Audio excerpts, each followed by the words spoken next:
Bonjour, bienvenue dans cette nouvelle émission Quoi de neuf. Aujourd'hui, je reçois et je suis flatté le Monseigneur Macaire. Bonjour Monseigneur, merci d'avoir accepté notre invitation. Bonjour, c'est une joie aussi pour moi, bien sûr, de venir à Zouk TV. Merci. C'est trop rare. C'est trop rare. Bon, Ouais, on va arranger ça alors. Alors, nous sommes jeudi. Est-ce qu'on dit jeudi saint en fait? Oui, on dit jeudi saint. On dit jeudi saint. Donc, Jeudi saint. Voilà, nous sommes donc jeudi saint et cette émission tombe tout à fait à point parce que les téléspectateurs souvent nous posent des questions et on souhaitait savoir qu'est-ce que la Pâque pour les catholiques. Expliquer un petit peu à nos amis téléspectateurs et puis surtout aux jeunes qui nous regardent aussi, qui ne veulent peut-être pas au catéchisme. Donc, ça que c'est. Ou le catéchisme est loin. Ou... Voilà.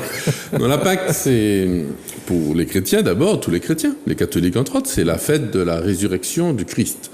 Mais en fait, en réalité, on célèbre la Pâque tous les dimanches. Le dimanche, tout dimanche est dimanche de Pâques dans l'année. D'accord. C'est pour ça qu'on va à la messe le dimanche pour célébrer.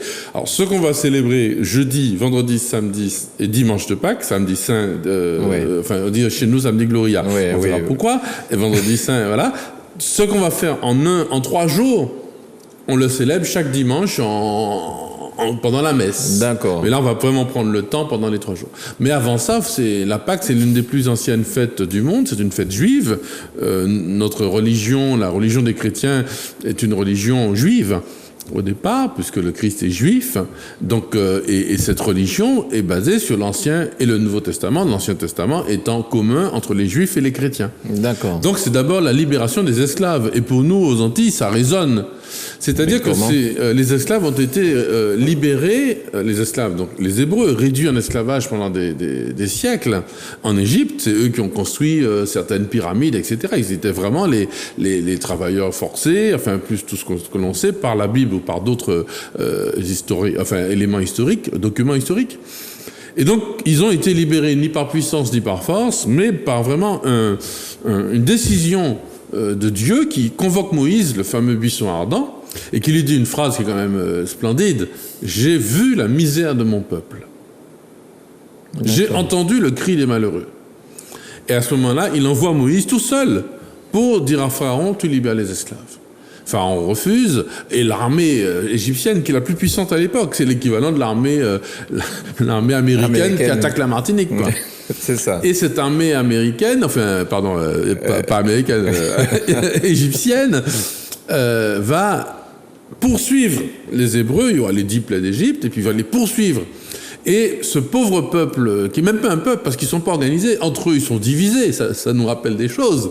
C'est-à-dire, entre eux, ils ne sont pas organisés. Il y a un peuple, c'est une population, mais c'est une population qui a des juges, des chefs, etc. Là, ils n'ont même pas tout ça. Il n'y a que Moïse, tout seul, qui essaie de diriger un peuple. Entre eux, ils se battent, ils s'entretuent, etc. Et d'un côté, ils ont la mer, de l'autre côté, ils ont les Égyptiens, et ils vont mourir.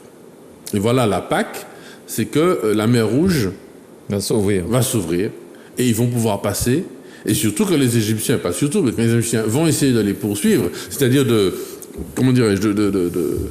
défier Dieu, la puissance de Dieu, eh bien la mer va revenir sur eux et toute l'armée des Égyptiens va périr.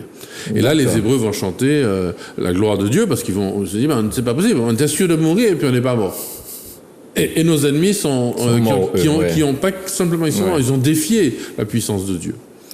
Donc c'est un événement que l'on célèbre de siècle en siècle et qui a été renouvelé par la Pâque du Christ qui, lui, a vaincu la mort. Alors ça, c'est une autre mer Rouge, puisqu'il est mort sur la croix, le vendredi saint, enterré, et il va ressusciter, puisque les apôtres et d'autres le verront ressusciter à partir du dimanche de Pâques. Le 3e jour. Le 3e jour. D'accord. Alors, c'est pas 3 jours de 3, c'est pendant le 3e jour. Donc on dit, mais souvent, il y a que le samedi au milieu. Oui. Mais il y a le vendredi, il y a le vendredi saint, le samedi, et c'est le dimanche matin qui est célébré la résurrection. Samedi Gloria. Samedi Gloria. D'accord. Vous savez pourquoi on dit samedi Gloria? Non, mais Monseigneur. Parce que avant, la résurrection était célébrée le samedi matin, bizarrement. Parce que, il y avait... En fait, c'était très simple, parce que avant d'aller à la messe, il fallait jeûner. Donc, s'il fallait attendre vendredi, c'est jour de jeûne, Ça fait Accra, c'est pas catholique, mais enfin bon, j'en mange aussi, rassurez-vous. Enfin, ça, c'est pas une tradition religieuse, c'est une tradition culturelle, les Accra du vendredi saint. C'est jusqu'à 15h. À partir de 15h, on peut manger le vendredi saint. Ah non. Enfin, normalement, il y a 2 jours de jeûne seulement dans l'église catholique, le mercredi des cendres et le vendredi saint. C'est les 2 seuls jours que l'église demande, où l'église demande un jeûne, et encore à ceux qui ont plus de 15 ans et moins de 60 ans. D'accord. Et puis ceux qui sont, bien sûr, ceux qui sont pas en bonne santé n'ont pas à jeûner. C'est ça. On peut faire abstinence, s'abstenir de, faire un repas plus simple. Manger que du riz, faire des choses plus simples. D'accord. On n'est pas obligé de faire un gros repas, etc. Voilà ce qu'enseigne l'Église. Puis c'est un signe. C'est un signe d'une prière, d'une pénitence, C'est pas des obligations absolues. On n'ira pas en enfer si on ne le fait pas. Ouais. Par contre, si on le fait, si on se met à manger, à faire bombance contre Dieu, on prend ses responsabilités. Alors, le samedi Gloria, vous étiez en train de nous expliquer. Oui. Et donc, les gens devaient jeûner avant la messe, sauf que la messe du samedi Gloria était le soir. Il fallait attendre le samedi soir. Comme tous les dimanches, on célèbre aussi la messe le samedi soir. Parce qu'on considère que le jour commence la veille. Lorsque le soleil se couche, dans la tradition judéo-chrétienne, le jour commence lorsque le soleil se couche. D'accord. Celui de la veille. Voilà. D'accord. Et donc, et pas à minuit, comme on compte maintenant. Bon. Et donc, du coup... Ça fait tout vendredi. Tout vendredi, et puis les gens devaient attendre jusqu'au soleil couchant samedi. Ils disaient, non, c'est trop tôt. Donc les prêtres aussi, ils ont mis la messe à 8h du matin, samedi Gloria. Et donc la cloche du Gloria sonnait dès le samedi. Donc en Martinique, je crois que c'est en Martinique et aux Antilles seulement qu'on dit samedi Gloria, parce que ailleurs dans le monde, j'ai toujours entendu dire samedi saint. Samedi saint, d'accord. Donc les Accra, c'est une petite entorse, mais... Non, pas du tout. Non, les Accra, c'était pour faire maigre. Oui. Donc il faut prendre des Accra de légumes, des Accra de légumes. Voilà. Non, mais le maigre, c'est une définition très particulière, parce que les coutumes ont changé, parce que le poisson, d'ailleurs, c'est comme la morue, c'était le plat pour les esclaves. Oui. C'était un plat déconsidéré. Alors actuellement, la morue, ça coûtait plus cher que du poulet. Cher, tout à fait. Ça coûtait plus cher que du poulet. Donc du coup, c'est très relatif. Les goûts, ça prouve d'ailleurs que ce n'est qu'un signe. Oui. Donc on prenait des Accra même les fruits de mer sont considérés comme maigres. C'est ça. Alors qu'aujourd'hui, c'est le plat de fête. C'est ce qui coûte cher. C'est ce qui coûte cher, etc. Oui. Donc, c'est pas tellement...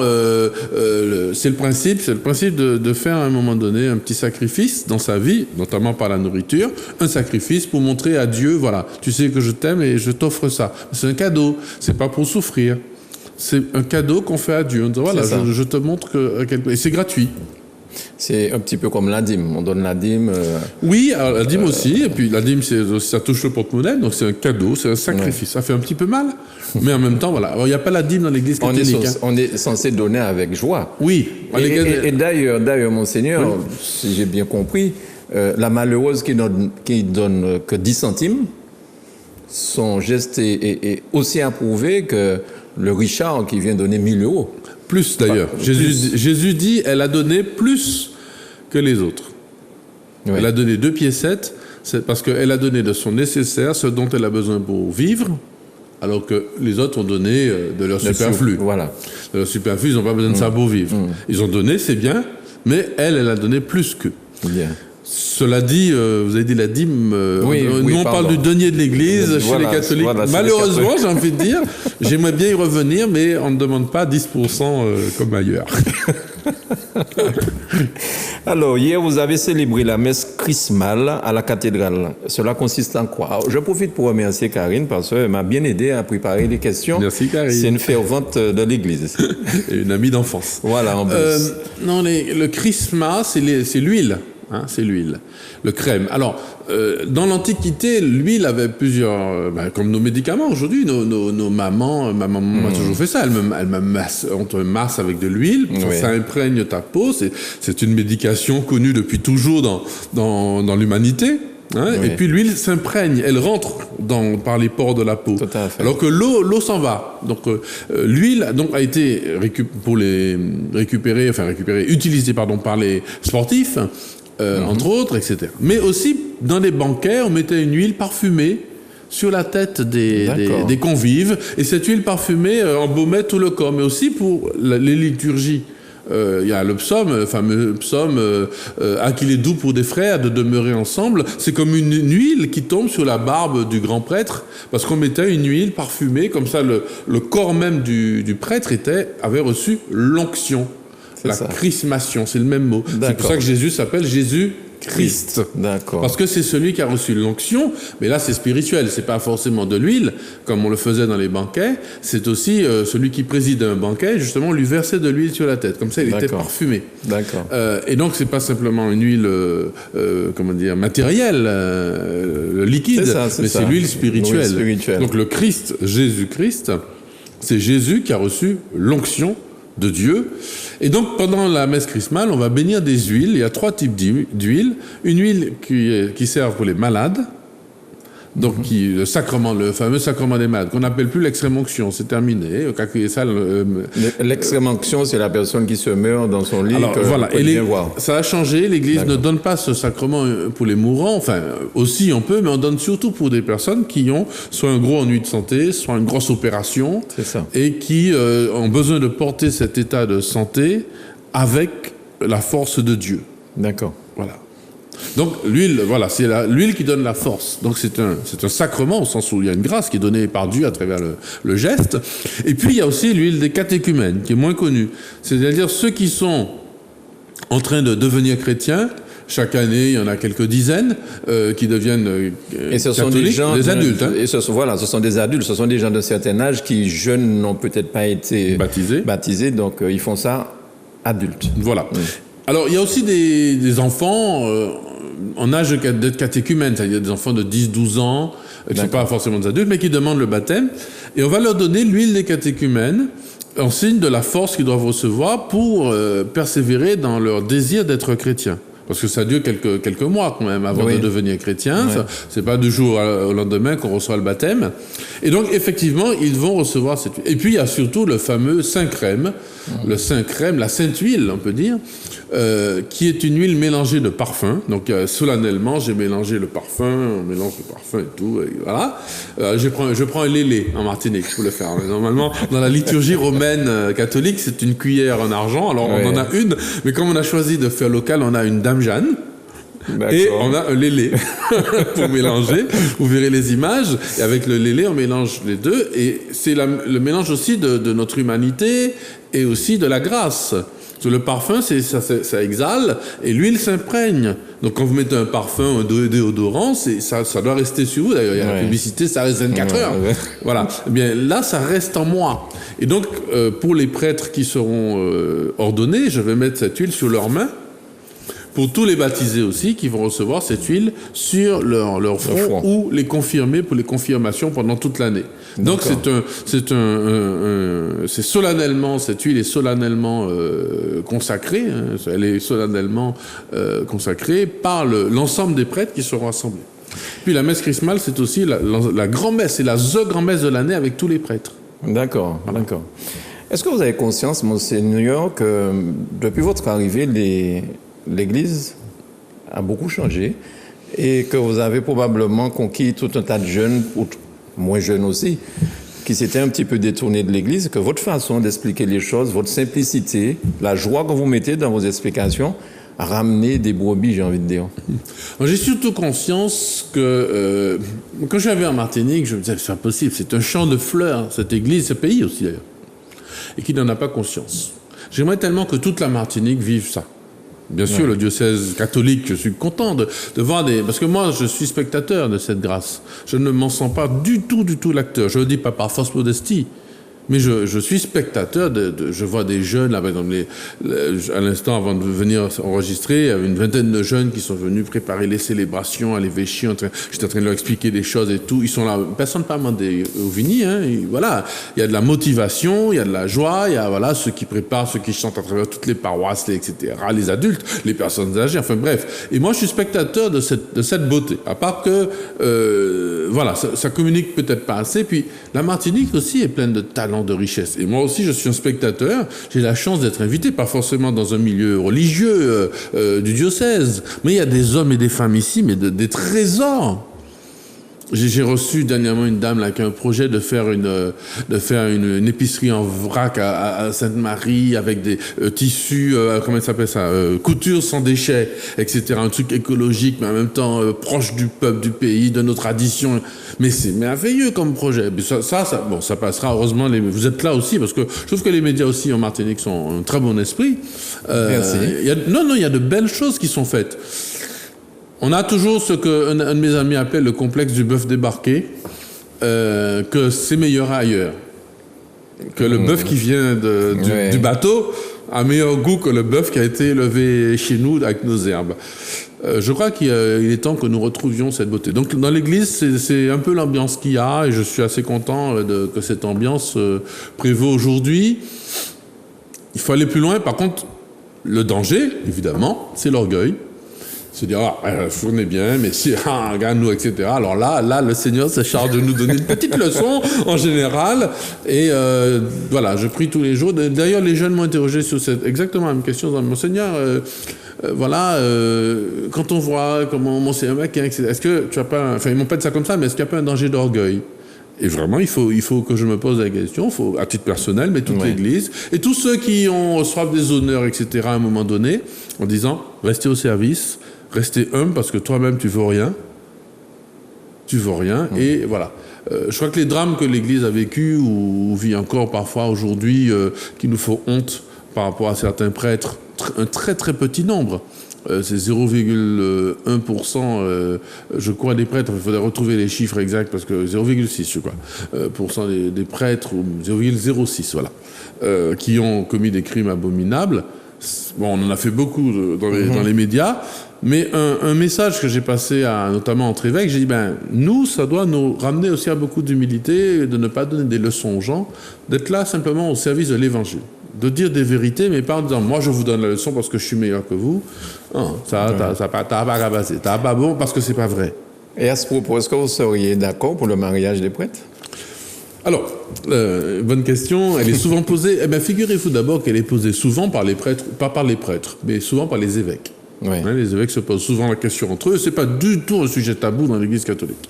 Alors d'abord, on parle pas de mariage des prêtres, mais d'ordination d'hommes mariés. Par exemple, M. Granier, Dieu demande, dit, voilà, pourquoi je ne serai pas prêtre ? Ce ne sera pas un prêtre qui se marierait. D'accord. Ça, non. Mais quelqu'un qui est déjà marié, pourquoi ne pas l'ordonner prêtre ? Pourquoi ? Parce que le mariage est la chose la plus importante dans sa vie. Il est consacré à sa femme et à ses enfants. Bien. Parce que si quelqu'un est prêtre, il pourrait utiliser, pourquoi pas, son statut de prêtre pour choisir une femme. Non. Ça. Et puis, être prêtre, c'est une fonction. Ça vient après. On n'est pas d'abord... voilà. Ça vient après voilà. Donc, est-ce qu'on pourrait, dans l'Église, ordonner des hommes mariés ? Non seulement oui, mais ça se fait. Dans l'Église catholique, ça se fait. Ça se fait de façon exceptionnelle. Alors, la question, est-ce que vous pourriez étendre la pratique ?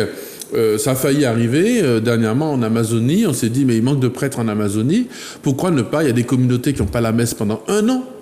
Pourquoi on ne pourrait pas ordonner des hommes mariés, ce qu'on appelle des viri probati, c'est-à-dire des hommes probati qui ont fait leurs preuves. D'accord. Des hommes qui ont fait leurs preuves, donc d'un certain âge, d'ailleurs prêtre ça veut dire ancien, plutôt que de prendre des célibataires, parce que le célibat, d'abord on n'en trouve pas toujours, c'est difficile de demander à quelqu'un le célibat, c'est même humainement assez incompréhensible, pour moi aussi d'ailleurs, mais enfin bon c'est comme ça, moi je le suis, voilà. Et donc la question se pose, pour l'instant l'Église catholique répond non.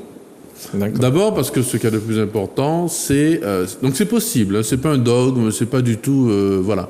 De tout temps en général, justement, ça pose un problème, c'est qu'un homme marié, et on l'a vu ailleurs dans des diocèses catholiques orientaux par exemple, un homme marié il doit d'abord s'occuper de sa femme et ses enfants. Ce serait pas mal que les hommes mariés de Martinique, entre autres, s'occupent d'abord de leurs femmes et leurs enfants. Un petit message en passant. Et puis ensuite, donc est-ce que l'Église a le droit de demander à un homme marié de vivre la vie des prêtres, c'est-à-dire une vie qui est totalement députée ? On n'est pas prêtre de 8h à 17h. C'est pas même comme un médecin ou comme tous ces métiers où on est vraiment donné. Un maire est donné à 100%, un élu, mais lui, il fait 6 ans de mandat, a priori. Bon, il veut renouveler. Mais le prêtre, lui, il est prêtre toute sa vie et c'est pas juste une fonction. Il y a un dernier point, si vous me permettez, c'est qu'on a aussi mal compris la fonction des prêtres, elle est mal vécue. J'essaie de faire comprendre même aux prêtres qui ont été formés dans cette ambiance que le prêtre c'est pas le seul, je l'ai dit hier d'ailleurs dans la messe chrismale, c'est pas le seul baptisé, c'est pas le seul qui a des charismes, c'est-à-dire des talents, etc. C'est pas le seul chrétien non plus qui a des fonctions. Comme si c'est le prêtre qui fait tout et puis on vient aider le prêtre. Non, c'est un laïc qui est responsable, je sais pas moi, des finances de la paroisse. Il n'est pas responsable parce que le prêtre est responsable, on l'a nommé en dessous. Il est vraiment aussi responsable par lui-même, par sa foi. Il est baptisé. Et d'ailleurs, il y a de plus en plus de ministres, on appelle ça des ministres institués, c'est un peu bizarre, mais enfin, des hommes dans l'Église, bientôt des femmes, et des femmes, ça ne manque pas dans l'Église, des hommes qui ont des vraies responsabilités pastorales, comme des pasteurs, de responsables de petites équipes, de petits groupes, ou de grosses communautés, je ne sais pas, voilà, le responsable, les bergers de groupes charismatiques, les chefs d'établissement catholiques, etc., ils ont une charge pastorale comme, entre guillemets, comme un prêtre. Ouais. Sauf qu'ils ne disent pas la messe et ils ne confessent pas. Mais ils ont vraiment une charge d'âme. D'accord. Au sens de leur responsabilité dans l'Église et face à l'évêque. Mais le diacre, c'est pas déjà un petit peu le chemin emprunté pour... Parce que j'ai encore vu dernièrement des diacres qui, à une messe d'enterrement,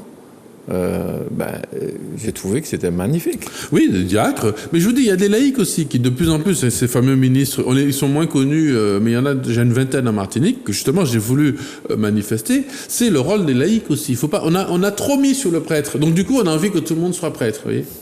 D'accord. On veut cléricaliser, ça s'appelle le cléricalisme. C'est-à-dire, on veut cléricaliser, comme si tous les gens qui ont une responsabilité dans l'Église sont des mini-prêtres. Non, tous les gens qui ont des responsabilités dans l'Église sont des baptisés, point. D'accord. Et le prêtre a sa fonction, qui est une fonction sacrée très particulière.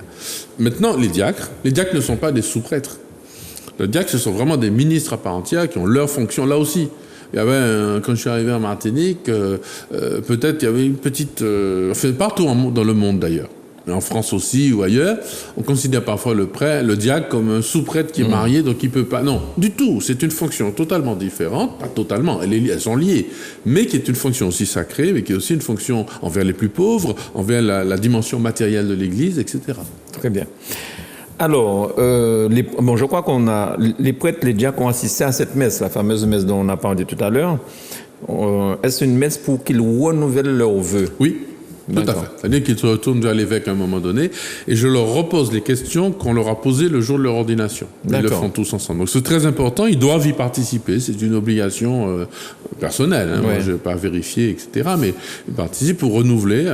Comme d'ailleurs tous les fidèles vont renouveler à Pâques leur baptême. Parce qu'on dit souvent, les catholiques, on a été baptisés enfants, je ne me souvenais pas. Oui.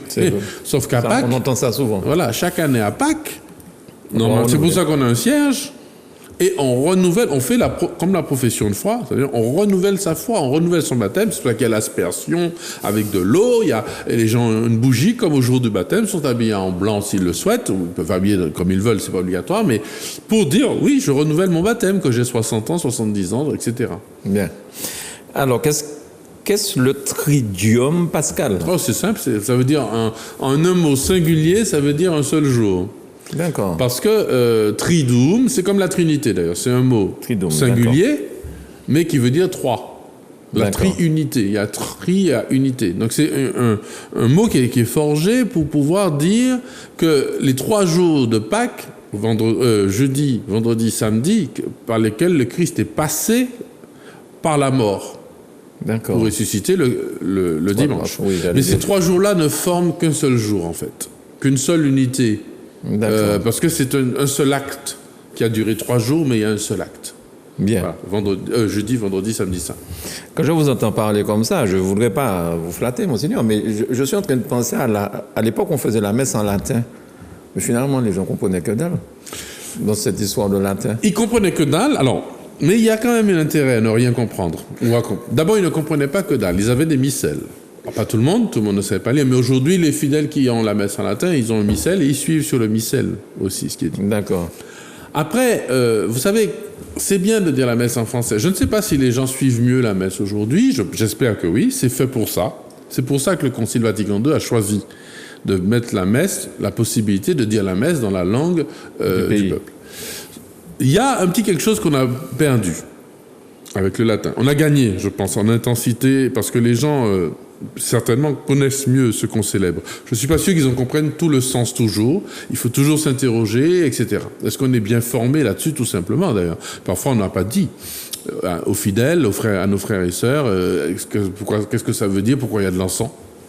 Demandez à un fidèle catholique, alors certains répondront, mais voilà que c'est un parfum aussi qui se voit, donc qui monte vers Dieu, qui symbolise les prières. C'est aussi un acte d'honneur, de parfumer, on revient au Saint-Crème, de parfumer quelqu'un quand on encense un autel ou une croix, etc. Donc ça a un sens, ou le corps d'un défunt, etc.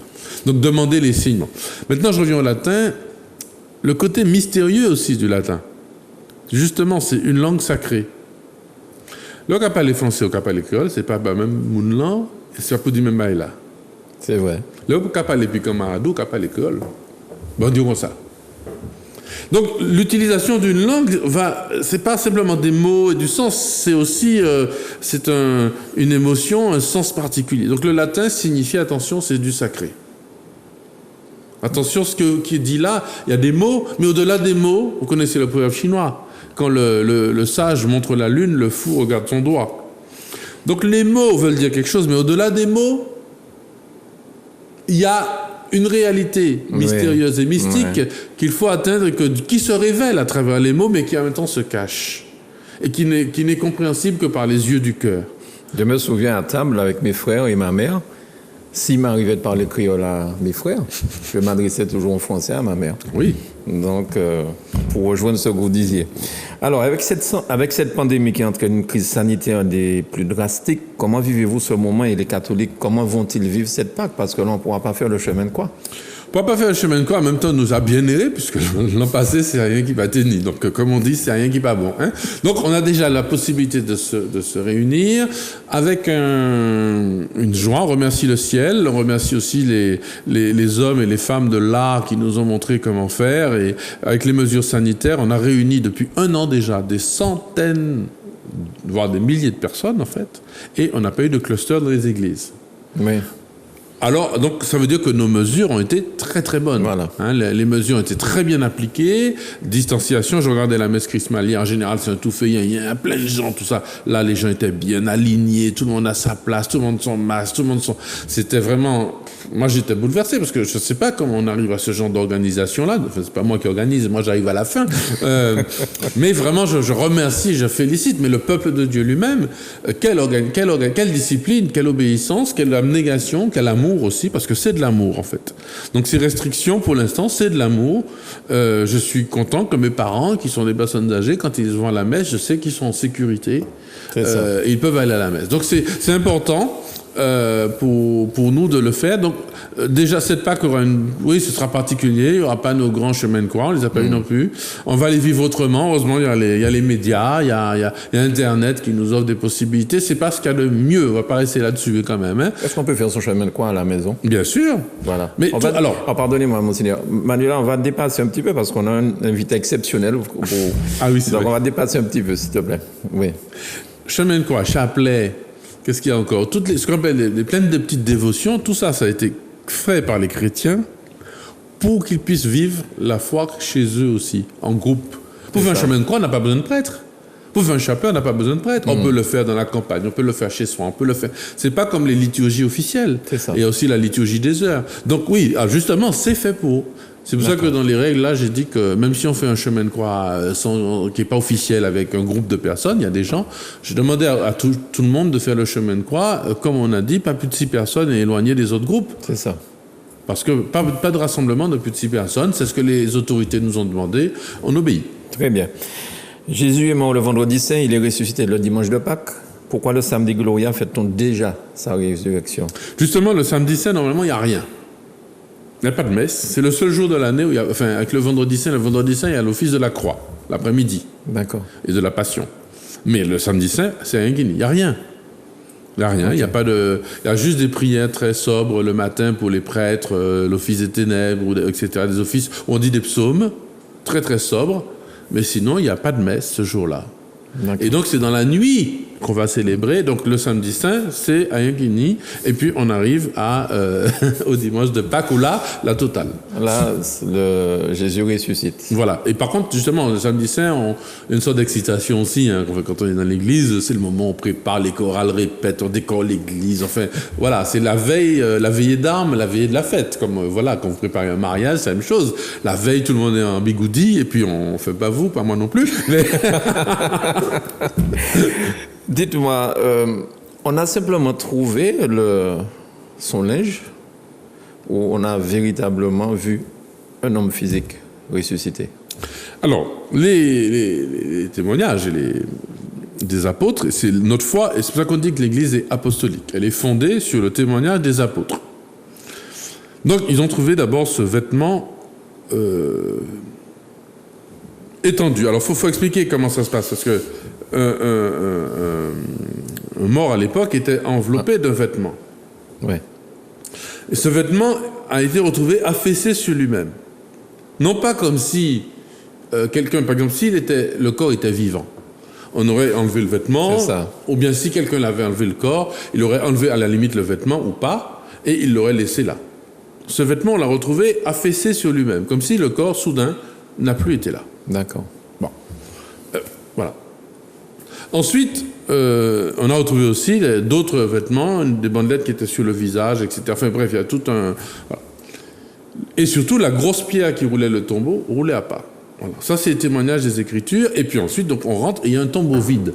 C'est très surprenant, le dimanche de Pâques, le seul évangile qu'on a, c'est l'évangile du tombeau vide. On arrive, il n'y a rien. Mais pourquoi il n'y a rien? Il y avait des gardes, il y avait une pierre qui était roulée, pourquoi le tombeau est vide? Où est le corps? Et spontanément, la première question des disciples, c'est pas il est ressuscité, c'est où est-ce qu'on a mis le corps du Seigneur? Marie-Madeleine qui a crié en moi, elle pleure encore une fois, mais où est le corps de mon Seigneur? Et soudain, elle va le reconnaître, mais elle le reconnaîtra pas de ses yeux, parce qu'elle pense pas le voir. Vous avez quelqu'un qui est mort, elle le voit, et elle va lui parler, lui dire Marie. Il va dire son prénom, et là, elle lui aura fait le reproche, et c'est toi qui as pris le corps de mon Seigneur. Et soudain, elle réalise. Et ensuite, alors Thomas ne va pas croire. Thomas va dire, moi, le Christ, si j'ai pas mis mon doigt dans le trou, Thomas, il ne veut. On dit souvent, Thomas veut voir. Thomas ne veut pas voir. Hein. Il a dit qu'il veut toucher. Oui. Or, le toucher, c'est le sens de la certitude. Voir, mais si c'est quelqu'un qui lui ressemble, qui a fait semblant, qui mettait maquillage. Non, il a dit, si j'ai pas mis mon doigt dans le trou de son côté, parce qu'ils ont vu, lorsque la lance 2 jours avant est rentrée dans le trou. Oui.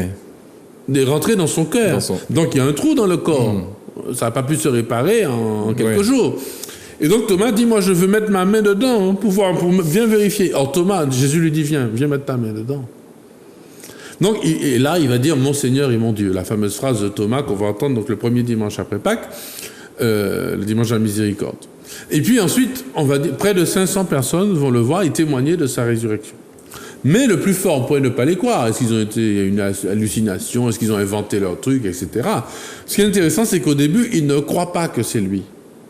Et même, ils n'arrivent pas à le reconnaître. C'est quand ils voient les disciples d'Emmaüs la nuit, ils marchent avec lui pendant la nuit, et Jésus leur parle, ils sentent qu'ils sont forts, mais ils ne le reconnaissent pas. Il est mort, ils sont tristes, ils partent chez eux, ils rentrent chez leur maman, elle a fini, ça a pris fin, on a perdu.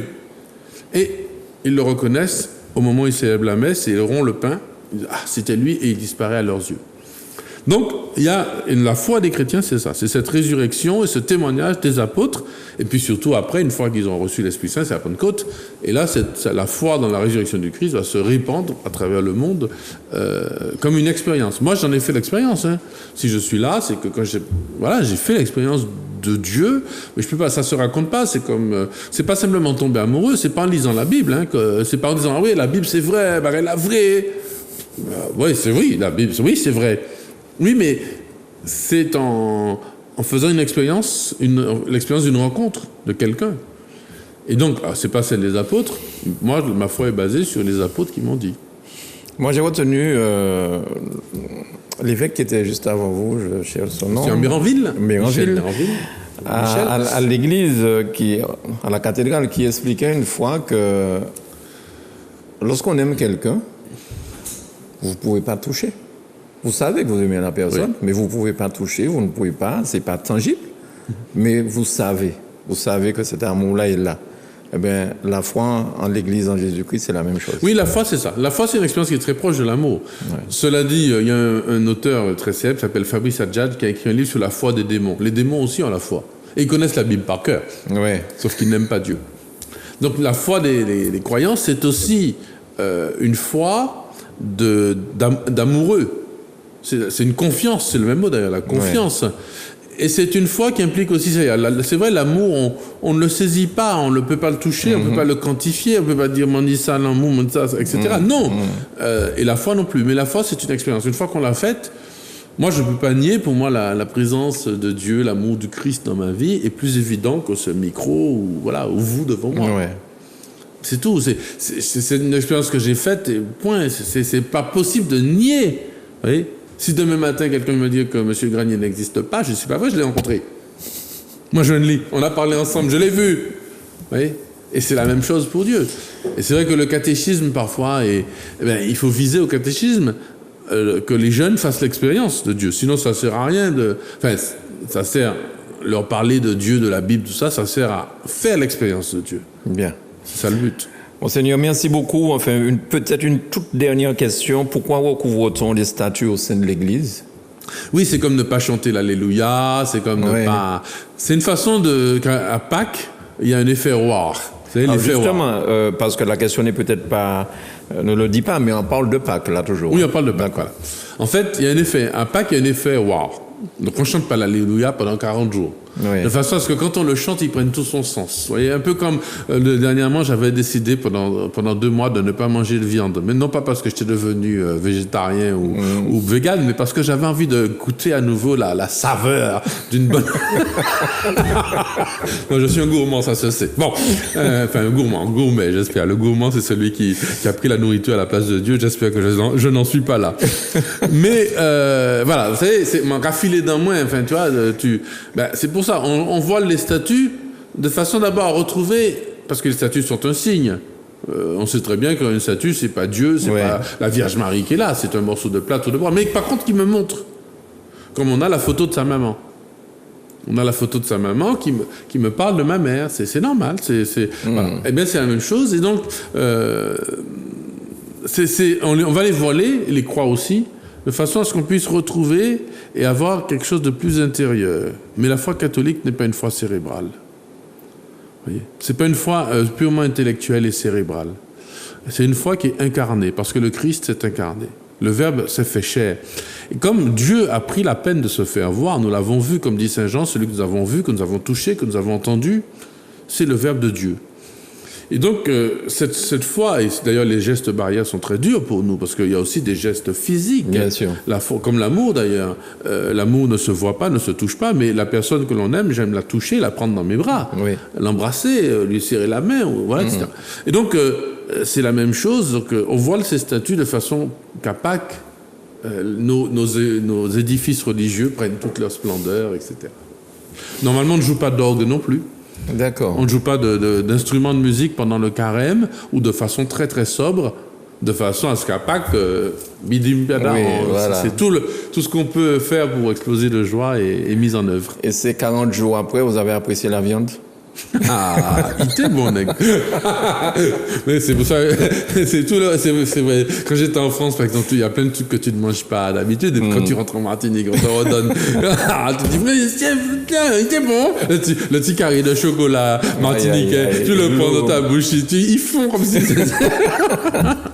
Monseigneur, vraiment, merci beaucoup pour cet échange. J'ai beaucoup apprécié. Je pense que les téléspectateurs aussi ont apprécié vos explications qui nous permettent de mieux comprendre beaucoup de choses qu'on a l'impression qu'on ne veut pas nous dire alors que vous les avez expliquées de manière tellement simple. Je crois que tout le monde a bien compris. Merci, Monseigneur. Et puis bonne fête Pascale à vous. Merci. Le Christ est ressuscité, c'est l'essentiel de notre vie parce qu'avec tous ces malheurs qu'il y a dans le monde et chez les hommes, on a bien besoin. Cette année, c'est un acte de résistance, la Pâques. Merci beaucoup, Monseigneur. Merci à vous de nous avoir suivis.